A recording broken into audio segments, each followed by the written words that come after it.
TransUnion is in the news this week with a credit reporting error issue. Here's an article from ACA International on Downs versus TransUnion. And Downs had a divorce decree. They disputed the credit item, believing that because of the divorce decree, they would no longer be liable for the debt.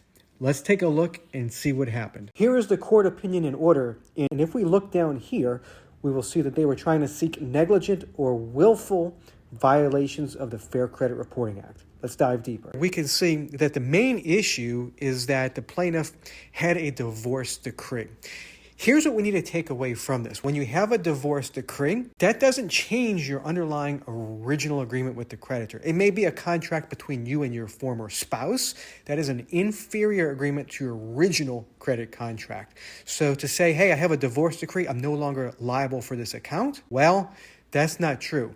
If you have a violation of the divorce decree, that's something you can try to enforce against your spouse, but the creditor has an agreement with both of you. Here we can see that the alleged violation is that under the FCRA, when preparing a credit report on a consumer, a CRA, which is a consumer reporting agency or credit bureau, is required to follow reasonable procedures to assure the accuracy of the information. Additionally, here we can see that they state that the plaintiff offers no additional authority for her argument that it affects the legal liability, the divorce decree, with her creditor, Bridgestone. And the divorce decree assigns responsibility for the material debt to her ex-husband. She provides no authority for that. And of course, in fact, the divorce decree does not do that. It does not transfer the liability from the original creditor from both co-signers to only one.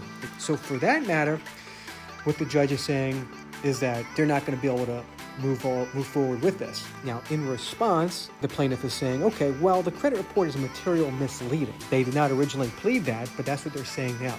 So what's happening here is that the judge is basically going to go ahead and throw this portion out and let them replead it, stating that the credit report is misleading instead of inaccurate, completely, and false. So the judge is allowing the plaintiff to file an amended complaint pleading material misleading. Where we go from here, we'll have to see.